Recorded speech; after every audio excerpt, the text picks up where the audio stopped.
What is up, guys? J'espère que vous allez bien, que vous êtes en pleine forme. Bienvenue sur le podcast Conversation Awesome avec qu'elle.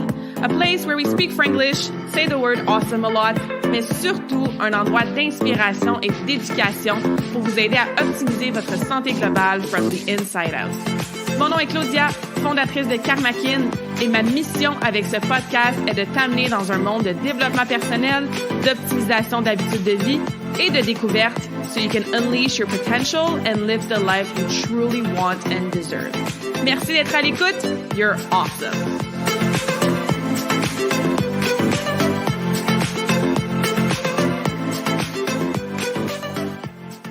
What is up, awesome humans? Welcome to the show if this is your first time, and welcome back if you're here every week or once in a while. That's okay too. J'espère que tu vas bien. Aujourd'hui, la conversation awesome va être en anglais puisque je reçois Cheryl Borecky qui parle anglais évidemment.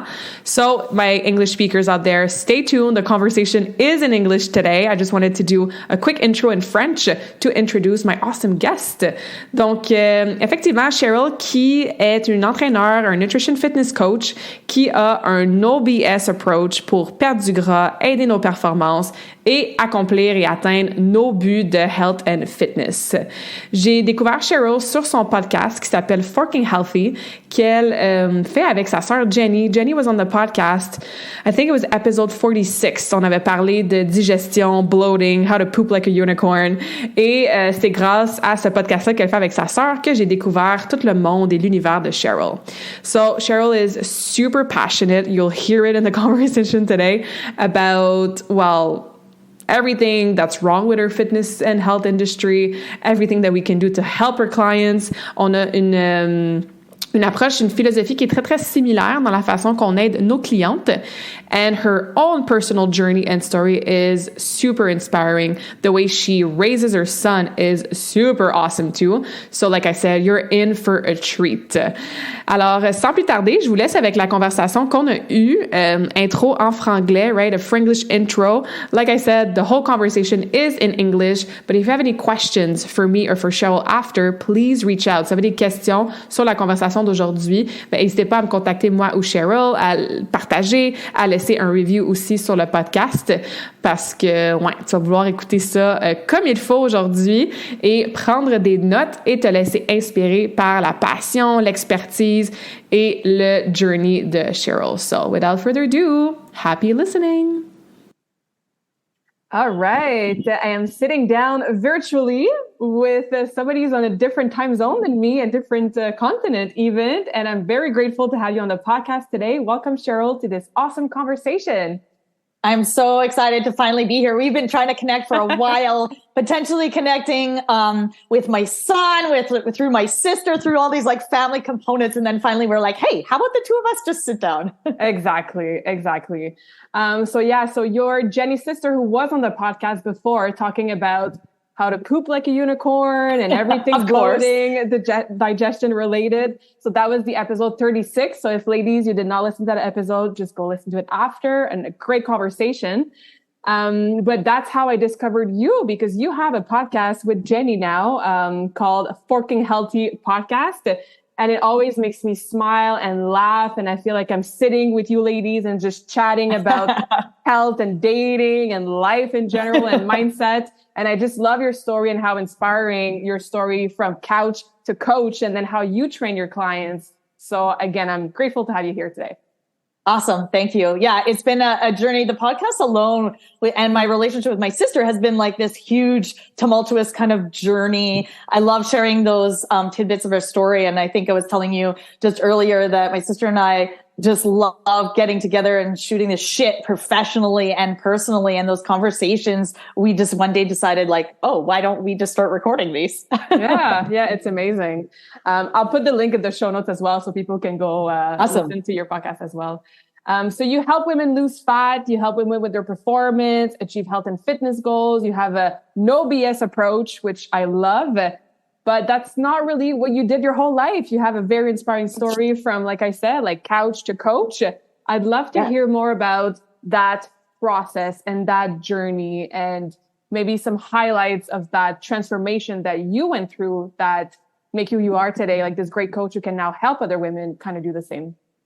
Yeah. Yeah. I'd love to share that. And it's, I mean, I could take up a whole podcast, which I have on our podcast, two actually podcasts, just telling the intricacies of my story. And the reason being is that I say it again, time and time again, where my journey is really an ultra marathon versus a sprint. Mm-hmm. I didn't have this like light bulb moment and then turn my life around. It was very much a snail pace. And I think I took a lot of those pieces from my journey and then have applied them in my coaching philosophy. So, rewind to my late teens, I was a very different person. I was extremely unhealthy. I was overweight. I was battling with addiction and sickness.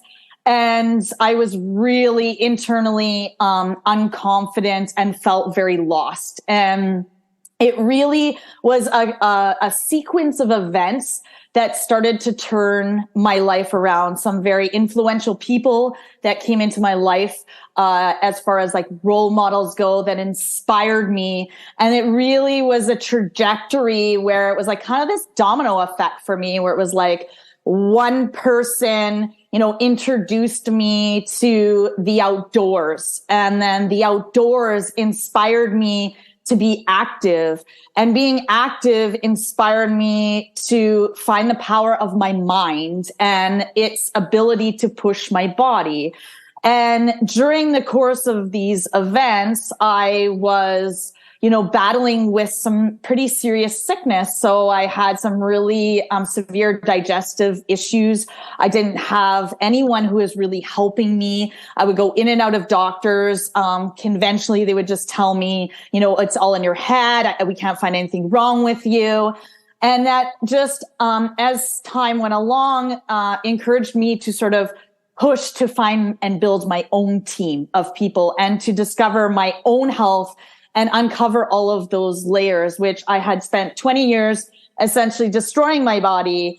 And I then spent the next 20 years rebuilding my body. And I really was able, because of establishing these foundations, like feeling empowered by the outdoors and getting role models and getting really active and learning to work my mindset, that started to uncover things nutritionally for me. So I battled this severe digestive distress that I was able to basically, at one point, I stripped down my entire diet to, I could probably sit here and tell you within 20 seconds the things I was able to eat without any sort of digestive distress. So I stripped my diet down and I rebuilt myself completely up.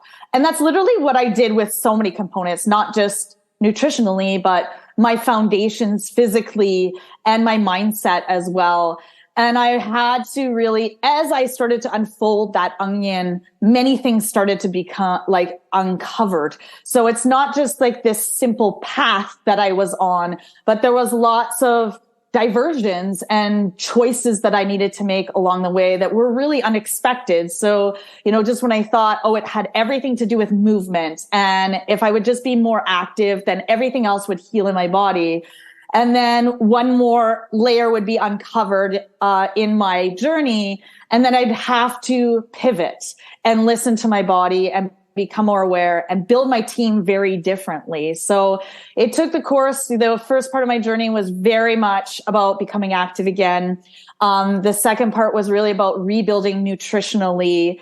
And the next part was really about healing. I had spent so many years destroying, and I needed to heal. There was a lot of addiction, and I just started to transfer that addiction. So though I was addicted to food at one point in time, then I became addicted to fitness. And so it's maybe a healthier addiction, but it still doesn't get to the core of my onion. Mm-hmm. And so I really, that ultra marathon was just something that really was like this domino effect, like I said, and really just built one brick onto another as far as, my healing and my growth and my learning. I had been in the world of sort of recreation and then became in the world of fitness. And that kind of grew and also evolved over time, where I started to see all these active women that forgot or weren't aware of the big picture. And that was such an important part of my journey that you can't isolate one thing. You know, many of my clients will say to me, but like, oh, I'm sorry for sharing that. You're not my therapist. And I'll say, there is no way you can isolate fitness, nutrition, lifestyle, mental health. Like they all are together. Mm-hmm. And so it really took my journey to kind of understand that a little bit better. And along the way, I battled, my digestive distress, autoimmune disease. I went through a divorce, becoming a single mom, navigating numerous businesses, and all of, adrenal fatigue, you name it. I went through kind of all of those pieces, and I'm still learning, like 23 years later, since those days I can remember where I was like, had enough of destroying my body. I'm still learning every day and still progressing every day. Thank you for sharing that. What a journey. Very inspiring. Huge. Thank you. There's a lot of key components I want to dive into in what you just said, because I think a lot of women can resonate with parts of your story, Yeah. You mentioned, building your team and having your own role models and finding a different way than the conventional healthcare system. I feel like a lot of us are disappointed by, our doctors, or we don't have the answers that we seek, or we're being told stuff by some people that just kind of leave us with no options, no solutions, and almost this kind of mindset of like, oh, I'm stuck with this forever. Yeah. How were you able to find those people, change your mindset, and be like, okay, I'm done. Like, I need to find another holistic way, or like natural remedies or other tools or modalities, because the conventional system clearly doesn't help me right now and is not in alignment with what I want to improve or what I want to work on with my health. Like, what was that transition, and how did you find that empowerment to go after your own tools and people and stuff? I think, 20 years ago, it was much harder. I was going against the grain. There was not a lot of options.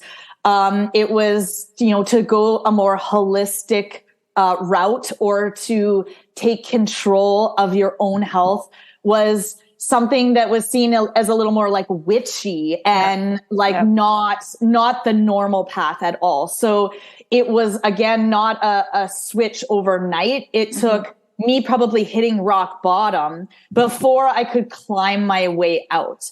And I think I just realized that I have control over one thing and one thing only, and that is myself. Yeah. And I can't put that control into someone else's hands. And every time I walked into a doctor's office and said, help, this is what is happening with me, I was looking for someone to throw me a life preserver.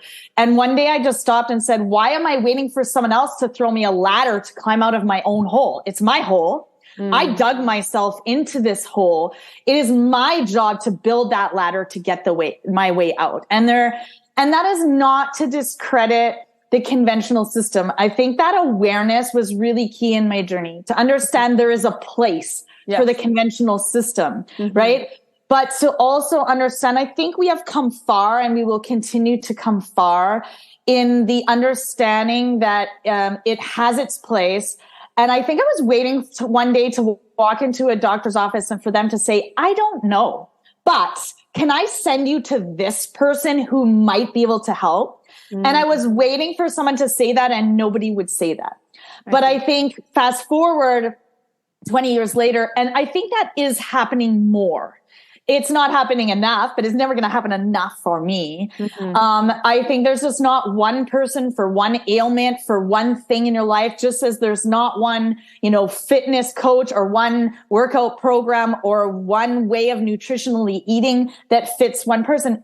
Our world is not black and white like that. And when I realized that my world was gray, and that was okay, and then I needed to take the first steps to take control of my own health, then that was the turning point for me. I needed to stop walking in and letting other people control where my future was going to hold. I needed to take that power back. And when I took that power back, that was extremely empowering and motivating for many things in my life. And so that again was like a process where still I was going against the grain, to the point where 10 years later, when I was diagnosed with an autoimmune, I recall walking into an endocrinologist. And I went there to get information, which is very typical to the process that I do now. I go to physiotherapists, chiropractors, naturopaths, holistic providers, Reiki people, high-level coaches, dietitians, all of these. I am not, I don't turn a blind eye to anyone, doctors, GPs, you name it. Mm-hmm. I think everyone has you can't be good at everything. You just can't. I'm not good at everything. I know what my area of specialty is, and I'm not afraid to say I don't actually know that, but I can help you find someone that does. Mm-hmm. And I walked into endocrinologist when I was 31 with an autoimmune, and I said, or in my mid 30s with autoimmune, and I said, I'm here for information. And she got her back up right away. And she said, well, people just come to me for medication. You have a hypothyroid and an autoimmune disease. I'm going to write you a prescription. And I said, well, I'd appreciate if I could just get some information here. Mm-hmm. And then I can formulate my own path from here based on some of that information. And she was extremely turned off by that. Mm-hmm. And she was extremely rude. And it was in that moment, I reflected on my journey from the first days that I went to conventional doctors in my early 20s, where that kind of reaction would have really demoralized me. Mm-hmm. And in that moment, I needed that to happen because I was so proud of myself for being like, okay, that's fair enough, but I'm going to leave now because this is my body and I'm in control and it is my right to ask questions. Mm-hmm. And that reflects now so much on my coaching style, because what I want to help women with so much is that empowerment with food, that empowerment with strength, that empowerment for taking control of their own health, their own goals, and anything they wish to achieve, because anything is possible as long as they feel that empowerment and control and they have that mindset. Yeah. Amen. Right? Yeah. I love this. Where should one start? Let's say there's a woman listening right now and they're like, holy shit, I really resonate with this. I want to take my health into my hands. Maybe they have some symptoms, sometimes they're tired, a little bit overweight, there's a bit of stress, nothing too crazy, like an autoimmune disease or something like that requires maybe more research or, information. But they're like, oh, it's time for me to feel that empowerment and get my health back into my own hands. Where did you start? Where do your clients start? What are some first tips or steps or tools that they can use to take that control back? Mm-hmm. Great question. I think three things come to mind. One is the first thing that needs to happen is awareness. So if you're not aware, some people just accept certain things that happen to their body. Mm-hmm. And if you become very body aware, you start to understand that everything that your body is showing you is it telling you something. So you have examples? Because I know some women don't even know what to look for or listen to. Some examples. So some examples PMS symptoms are common, but they're not normal, right? Yes. And so we use that change in dialogue a lot with my clients, where it's Same.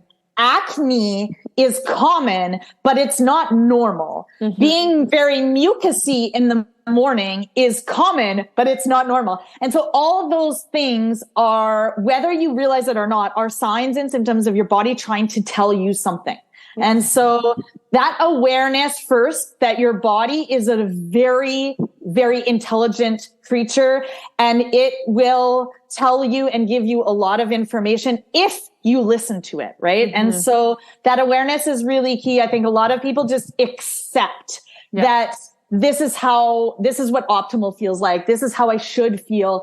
And truly optimal is a journey and not a destination. Mm-hmm. Nobody gets to optimal. That is something that we continuously strive for, because we can always do better or be better in the world that we live in. Mm-hmm. And so awareness is number one. And then what do just becoming in tune with your body and the things that it's seeing and not ignoring those things. And then secondly would be like tracking some of those pieces, like whatever it may be. It's just like tracking your workouts. So if you, go and you do a back squat and then you do a back squat like 3 months later, how do you know that you've gotten better if you don't know where you started? And so I say to people, it's just like a road trip. Like you have a destination where you want to go to, but if you don't know where you're starting, how do you know the best route to get there? So tracking can mean a variety of things for people. Tracking your nutrition to understand, your macronutrients and your micronutrients and what is comprised of your diet, so you understand how you can do better. Lifestyle components like your sleep, your bowel movements, the acne, your periods, when those things are coming up.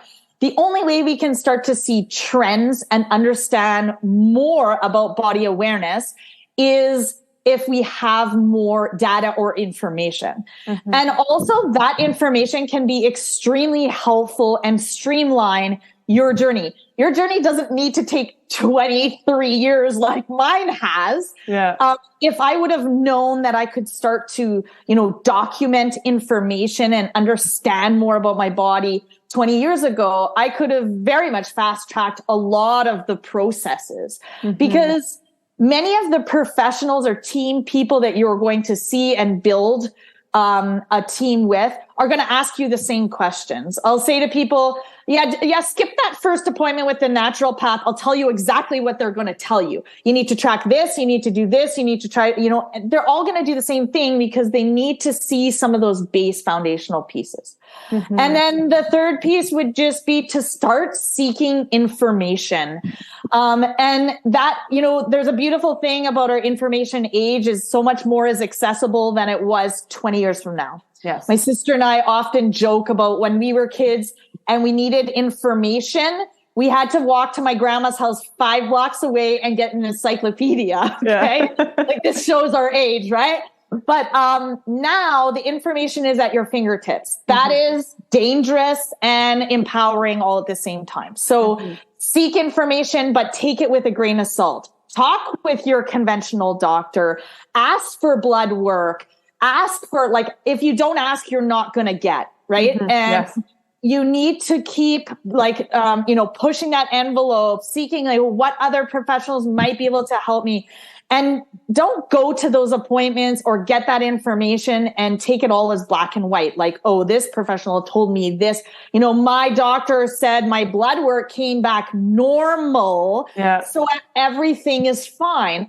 Take it and then build on that and keep seeking other professionals that have other areas of specialty and other, parameters where the reality is a conventional doctor spends 7 years of education, but what is 3 hours of that is nutritional. Yeah. So we need to take some of that with a grain of salt. It's still valuable, but we need to seek our own information from a variety of sources. And so that can be extremely a really great place to start from. I love that. I always say, the same, awareness is the first step for everything. Yeah. You can't change what you're not aware of, you know? Yeah. Why do you feel that a lot of women don't listen to their bodies, or they'll feel the symptoms, but they'll just suppress them or ignore them? This might be the hard truth. I don't think this is just women, but I think we live in a society where we want easy. And it's not the easy route to just do the things that I told you to do. And it can be a harsh reality too. To become aware of your body and start to say to yourself, oh, maybe I'm getting that acne because of what I'm putting in my body, is a harsh reality because you did that to yourself, right? It was a big deal for me to come to terms with the fact that I had an alcohol problem, that I had that I transferred that addiction to exercise, and that I also had an eating disorder. Those things were higher level and a big deal for sure. But on a smaller level, it can be really challenging for people to come to terms with the fact that their journey has led them to where they are and their choices. But we need to remind ourselves that we do better when we know better. Okay. And so in those moments, you know, we joke on the podcast about my mom all the time and, you know, how like, you know, my mom fed me milk and dairy and I was allergic to it. And I was keep getting ear infections. I was going on antibiotics all the time. But my mom didn't harm me on purpose. She did what she knew. She just didn't know. And that's, you know, I think we do what we know and that's it. And sometimes we close off to new information and we don't want to know. We don't want to come to terms with it because it's going to be work and we need to accept and be at peace with ourselves that we are where we are because of the choices we've made. And I think that that's really hard for people to come to terms with that. Like I forgive myself for how I treated my body for those first 20 years of my life. I forgive myself.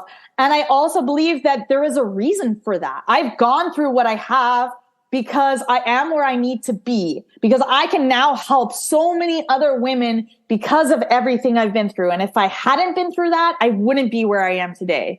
So that acceptance is a beautiful thing at the same time. Yeah. And we shouldn't be afraid of hard work, you know, because we live in a society where everything is delivered like this, like on a plate. It should be fast. It should be exciting. It should be full of glitter. And the reality is it isn't. Nothing about it is exciting. It's boring as shit. And it is hard work all the time, you know, and that's okay. And that's it. There's no easy recipe for it. Yeah, because if it was easy, everybody would do it, right? Like it takes courage and work and consistency. And what kept you going in your journey when it was hard and you were like, fuck this, like I'm trying this, I'm trying that. I just want things to be easier. Like, I don't know if you had moments that you kind of wanted to give up or you were so at rock bottom that was like, no, like there's no way back. I'm keep moving forward even when it's hard. What kept you going? Was it like an inner drive? Did you have a strong why? Was it for your son as well eventually? Now with your clients? Like what was your inner drive and inner motivation to keep going even when it was hard as fuck?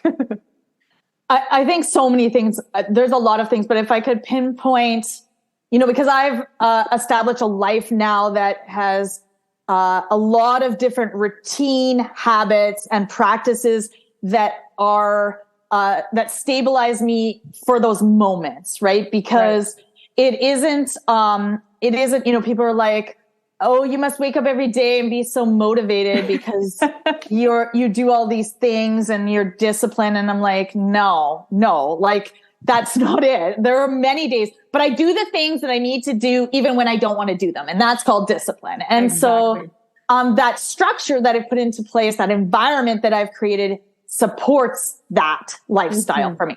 But I always remind myself of a couple things. One is, get uncomfortable with being uncomfortable, because I think that we think that, you know, once we get in the groove, it's going to be all, you know, roses, and we have to anticipate that there's going to be uncomfortable emotions where we're going to be frustrated with the process. And it's not going to go the way that we want it to go. And you need to get uncomfortable. Like, I think especially as women, we feel the need to like control a lot of things. And when things are not in our control, it's extremely uncomfortable. And I think we need to spin that in a really empowering way, right? And so I also view failure as in a very different way than I used to. So failure is learning and much more valuable than the wins that I've had in my life. And so I view things in a very different way. And then third, I always remind myself I always have a choice. And I tell my clients this: you have a choice. Okay, I get it. It's frustrating, and you need to trust in the process, and you need to have patience, and all those things are really hard. So feel that, be uncomfortable with that. And then you need to accept that and then choose. And so you have two choices. You can not continue on this path. You can throw in the towel and you can go back to the way things were or try something else, or you can just push through and trust, even when you don't want to trust, or you don't want to do the things you want to do, or you don't want to be patient. You always have a choice. And 99.9% of the time, the women that I work with are like, oh, you're right. I do have a choice. Okay. Yeah. I can sit in my wallow or I can like pull up my panties and move on. And so 99% of the time they pull in their panties, and you know what happens a week later? They get the results they wanted. Exactly. That's what happens, right? Which is the power of consistency, and discipline, and just keep moving forward. I love that you mentioned that you created the environment and the habits to support that journey, right? Like I call these like the anchors, like the non-negotiables. Yes. What are some non-negotiables or specific for you? Is it about your morning routine, stuff that you have to eat every day, your hydration, your movement? Like what are some specific habits that are part of that environment and those anchors? I like you, I always talk about, I do two things. I just finished my intensive fat loss program, which is a 6-week intensive program. And in the end, I get them to reflect on the last 6 weeks, and I get them to make their action plan moving forward. And I get them to pick 3 foundations. So bigger foundational areas that are very personal to them, that are really crucial to their success. And once they pick those foundations, they need to pick the habits that make those foundations very successful. So I'll give you an example. What my foundations, given my digestive history, are bowel movements. Bowel movements have to be on point for me in order for me to like feel good, for the cycle I'm in to be working really well. Like that, it is leverage for my performance. It's leverage for my sleep. It's leverage for my nutrition, everything. But that's a foundation. But what supports that as a habit is my morning routine. If I don't have my morning routine, then I likely am not going to set the groundwork for very optimal bowel movement. So for example, like I drink a lemon, apple cider vinegar water first thing in the morning. I have a calm morning. I wake up before everybody else. I do some meditation. All of those things indirectly help support my bowel movements. And then it's very similar to movement. Movement is a foundation for me. Why? Because mindset wise, it is more of an outlet for me to feel like I'm a good mother, a good business owner, and a good me. And so what habits support my movements are scheduling in my movement first and scheduling my work around my movement, which people normally do it the other way around. Yeah. And that doesn't work for me because then I push it off to the side. I see. Yeah. And so cornerstone foundations for me are bowel movements, physical movements, and sleep. And the reason sleep is in there is because I have a history of disease that is really critical to sleep. And it is very much in conjunction with the other habits where I can't work out and perform as well if I don't get my sleep. I end up getting sick. And when I get sick, my bowel movements go off. So it's all related, right? It's all related. And what supports my sleep then is my evening routine and ensuring that is, the supplement. I take magnesium before bed, and I, have a wind down routine, and I need to get to bed before 10:30. And those are the habits that support those foundations. I love how you break it down, like having your core, your foundation, but then sometimes people just stop there. They're like, oh, yes, I want to, move more, or like eat better, or like have more energy. Yes, but like, what does that mean first for you? And then what are you going to do specifically on a day-to-day basis or a weekly basis to help support that foundation? So I love how you break it down. Yeah, I think also feeling, because you talked before about why, like is your why very empowering? And I talk about that with the women I work with a lot too. And when I think about those foundations that are critical to my success, and I think about those habits that lead me to those foundations, I think also about the feeling. How do I feel when my bowel movements are flowing optimally? How do I feel when I get sleep? How do I feel when I get optimal movement? And when I hone in on that feeling, that after then that's what keeps me disciplined. So when you ask me, you know, how do you stay on track on those days that are hard, or how do you keep that all in mind when you just are so frustrated with the process? It's feeling. It's not, you know, it's the feeling. How do I feel after I do a workout? Because I don't always want to do a workout. Are you kidding me? I can think of 200 things I'd rather do.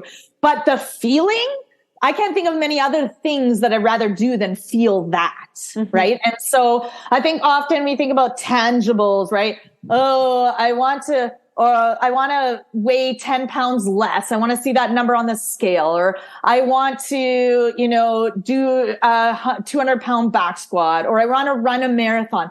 Those things are empowering. Don't get me wrong, but attach a feeling to like, what is that? How does that make you feel? Yes. And then how do you break that down? That feeling of like, how can you feel that a little bit every single day so you can feel like you're getting closer to that? Absolutely. I love that. Because sometimes we don't really know specifically the behavior, like the habit that's going to bring in that feeling. Right. And I think that it also gives us permission to change or navigate or calibrate our game plan.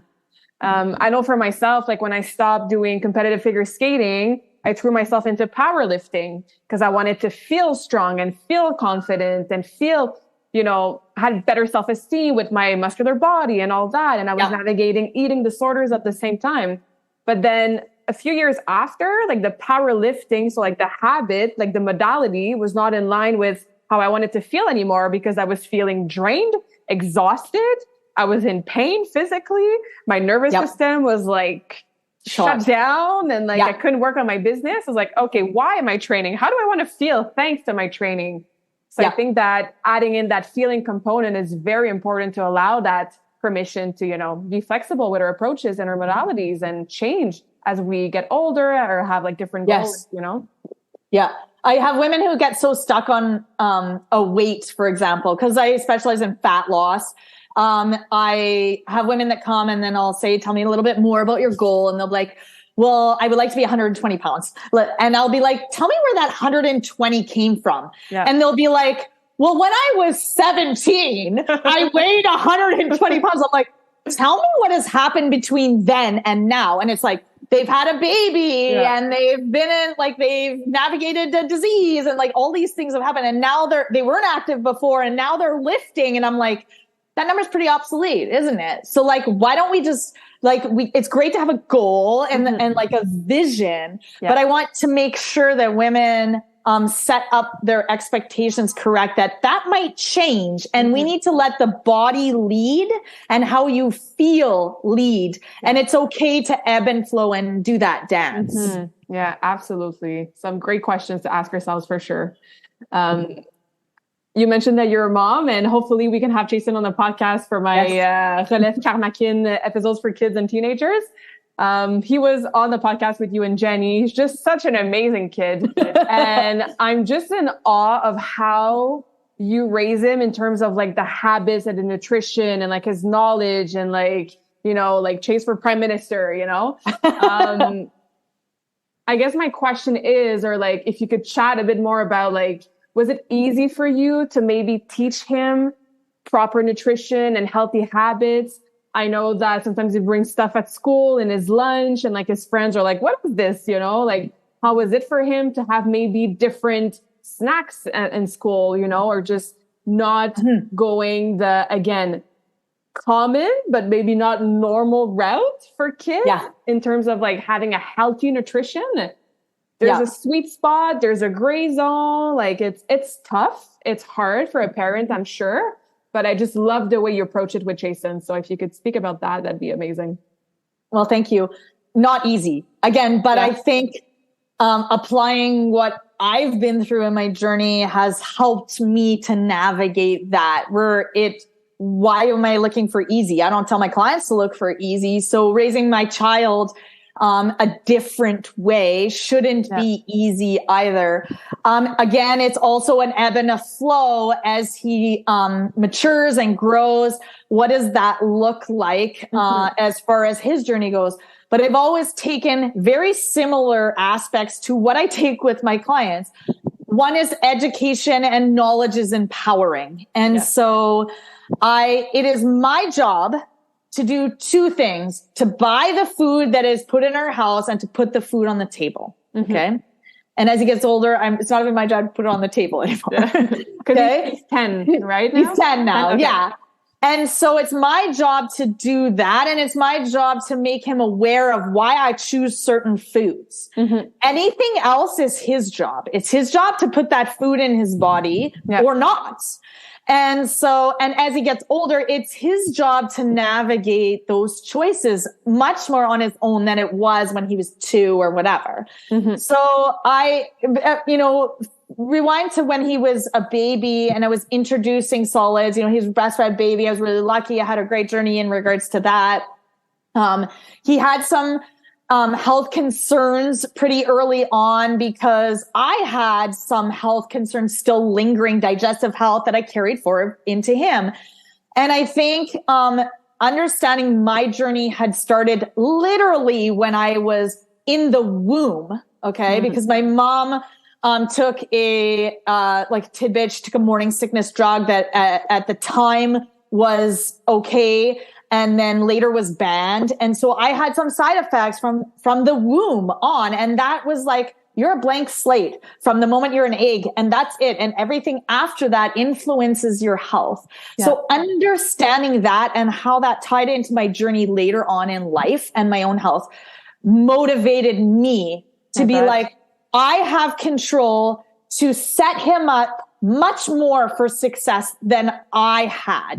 Again, going back to you know what you know until you know differently. And so I knew differently at that point in time. So I felt it was my job to set him up the most I possibly could for success as in regards to his health as much as I could. So I took it extremely seriously. And for a lot of people, they maybe thought I was a bit extreme, and that's fine. That, to each their own. But to me, I wanted to do whatever I could. And I really just took the philosophy of, really whole food based in our house, very natural, allowing his body's time to grow and heal digestively, especially, and to really just not shelter, because it is about balance, but just allow his body the most optimal environment as possible. And along that way, it just became very natural. Like, obviously he hears me talking with women on the phone where I'm like, tell me about your bowel movements, so like those things are not faux pas in our house. We use every sign and symptom of our body to become very aware. He sees me talking to women about that. And then then inherently he's comfortable talking about those things. Like, he'll call me from his dad's house now. One day he'll listen and he'll be so embarrassed. He'll be like, Mom, I only went to the bathroom one time today. What do I do? And then we'll be like, okay, so tell me what you need to have optimal bowel movements. And he'll be like, well, I drank enough water today. Oh no, I don't think I ate enough fiber, and then he'll be like, what could I eat? And then, so to me, the most empowering thing is that he's taking control of his own body, and he's already aware at 10 years old. And that doesn't mean he doesn't make choices that don't align with optimal health. Okay. So don't get me wrong. We'll go to a bakery and he'll choose a croissant. And he knows that that isn't the most optimal thing for him, but he also knows he takes great pleasure and enjoyment. And that's an important part of food and life. Absolutely. And so he then says to himself, okay, what are some things I can do to make that situation a little more ideal? Or how can I understand that might make, slow down my bowels, or that might make me feel a little inflamed because I don't do so good with gluten? And how can I choose maybe the local bakery versus just going to the grocery store and getting like a less quality croissant? So at 10, he already makes those choices. And my hope is that I've provided this foundation that he can launch from there. And that's not to say, he's never touched McDonald's, and that's not to say at 18 he won't go and splurge on McDonald's. I'm not worried about that. I want him to be able to make conscious choices and understand how that affects his body, his goals, his mindset, everything there. The hardest part of that and raising a child in that environment is I also don't want him to be judgmental that there are other people that make other choices, and that is none of our business unless they ask us to help them. Yeah. It is not our place to judge people for bringing food to school that is less than optimal for us. Mm-hmm. That is not our choice. That is very hard with a child because in his good-natured heart, he wants to help people. Mm-hmm. He wants to help educate them. And he'll say, you know, that doesn't help your XYZ, you know. And, oh, maybe you're coughing because you ate dairy this morning. And I'll be like, but not everyone wants that information, you know? So there's times where it's like, oh God, did he really just say that? But I make him aware that there's a variety of reasons why people make choices. And it can be everything from their economic situation to their accessibility to their knowledge. And that's not our job to judge that. But if they ask for help, he has been known to be like, did you know? He has been known in class, in science class, for something to come up and he'd be like, that's actually not the truth. That's amazing. And so he isn't afraid to question and he isn't afraid to go against the grain. And I'm super proud as a mother to have a child. I think we need more kids in this world that aren't afraid to stand up, because I was afraid. I was afraid to stand up and say, actually, no, that's not how my body feels, or that's not how I feel. And it's okay that I don't agree with that. Yes. Again, empowerment. Like, this is amazing. Yeah. Thank you for sharing.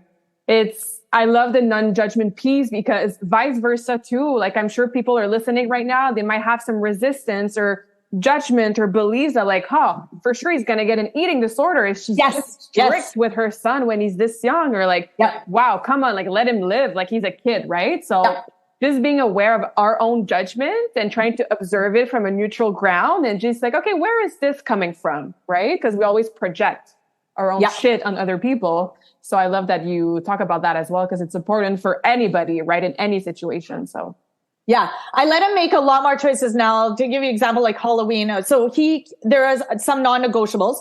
He cannot touch dye because he has ADHD, and he knows he has in the past, and he knows how that makes him feel completely out of control. So that's a non-negotiable for us as a family. And, but like an example is Halloween. So we've always actually here's the thing. He doesn't know any different.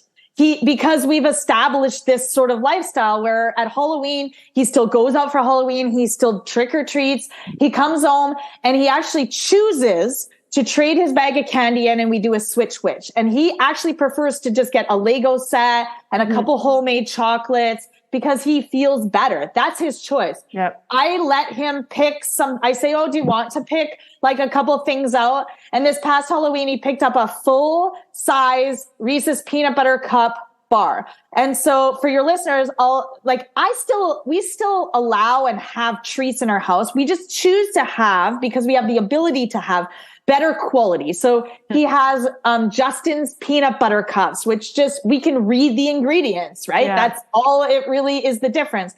So he chooses this full-size Reese's peanut butter cup bar. He opens it up, he smells it, and he goes, yeah, I don't really want it. And he throws it away.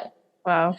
So the thing is, we've set him up for success to actually have very vibrant senses, taste buds. And so it's much harder when you have a child. I work with a lot of people who are like, well, my kid is 10 and I'm just starting this journey. Do you have any suggestions? That's not going to be night or day. I had an easier time because I started from a blank slate day one. Yeah. Right. Yeah. And so now my kid's senses are very vibrant and he's very aware of how things make his body feel. If you're starting at 10 or 15 or 30 or 43, it's going to look very different, but anything is possible and you can change anything. It won't mean it's easy, but it's possible. Yeah. I love this conversation so much. Thank you. Thank you. Thank you. Where can we follow you, get in touch with you, perhaps work with you? If anybody's listening is like, oh, I need to work with Cheryl. I mean, the first step is obviously like information-based, moveeatplay.ca. So one word, move, and then eat, and then play, all the good things in my life. And the things I promote, is my website. But obviously I have like a community group on Facebook, and I have an Instagram page. I'm always sharing on all of those modalities. So, I have tons of stories on Instagram where I'm sharing tips, tricks, my own journey, integrated with my family life, those sort of pieces. And then the podcast, the Fork and Healthy podcast, I always encourage people like come and just sit and listen to us chat, or listen to me chat on stories, or come to the community where it's really empowering women, who are just sharing, and it's a safe environment. So a lot of different avenues where women could just come in and get to know me a little bit better. Because the biggest thing is, and why I'm here with you today, is I love to share. As you can tell, I can be really passionate about I love it. my story and how it's evolved, and how I might be able to help other people, specifically women, be really fit for life. Like that is what it is for me, whatever define fit for you. But I guarantee you the philosophy that I have coaching wise is not the same as many other people think like, oh, nutrition coach. Oh, she must just get, fat loss. She must just get people to do more and eat less. And I'm like, totally the far opposite of what you think I am. And hopefully that was, portrayed a little bit today. Yeah. Often it's really just about like optimally preparing you for life in a much more sustainable, and beautiful way. Yeah. Yeah. Love that. I have 2 final questions for you. Yeah. The first one is just for you. And then the last one is a question that I ask all of my guests at the end of the interviews. So the first one is, why do you love burpees so much? Damn it. Well, I'm short. I'm only 5'3". And so I think everyone, when it comes to like movement and exercise, I've been doing, a variety of modalities similar to you, as far as exercise goes. I was, when I first got into it, I was very outdoor driven, adventure raced, mountain biking, still a big part of my life. But then CrossFit for the last 12 years has been a big part of my life. I'm short. And we all like being good at something. Okay. And I'm really just good at burpees. And because it's an overall, I can get a good workout from it as well. And I have a very big competitive flair. So I can be fast at burpees. So add burpees into a workout and I'll probably crush you. And Amazing. That feels good. Yeah. It does feel good. Love it. And my final question for you is, what is your favorite quote? And why? Ooh, I would have to say, I'm going to probably butcher this quote a little bit because I always change it a little bit from what it probably was back in the day, but is what you think you are capable of and what you are capable of are 2 totally different things. And so from my journey, what I thought up here was possible was with my body was actually quite different. So, and I think this got instilled with me when I started racing, where physically, they say you push yourself, and then when your mind kicks in and what you can actually push yourself to do, there's actually another 50% there left in you. Wow. And so often I have a lot of to me and they're like, no, that's not possible. Or I can achieve that. And I'm like, yes, you can. And sometimes all it takes is someone else believing in you first for you to and then helping support you and show you, so that you are one day like, wow, I never thought that was possible. I'm like, yeah, that's the power of up here. Yes. And that resonates with me a lot. I also have in line with that a quote tattooed on my body that's really important for my journey, and I share with a lot of women. And it's, she believed she could, so she did. And again, it's the mind. The mind is such a powerful place in line specifically with your physical and health journey. Yeah. And I think we don't realize that. This has been empowering, inspiring, amazing. Thank you again so much. Everybody go follow her. Thanks for having me. It was so good. I love lively discussions and beautiful women that are on the same crusade as me. So thank you. It's an honor to be here. My pleasure. Thank you. J'espère que cette conversation awesome t'a inspiré. Et d'ailleurs, I would love to hear back from you. Rejoins Karmakin sur les réseaux sociaux and tag me in a post pour partager ce que tu retiens de cet épisode. Je serais vraiment grateful aussi si tu pouvais me laisser un rating and review pour le podcast. Ça me permet d'avoir un impact positif sur plus de gens comme toi. Merci beaucoup d'avoir été à l'écoute and until next time, je te souhaite une journée awesome.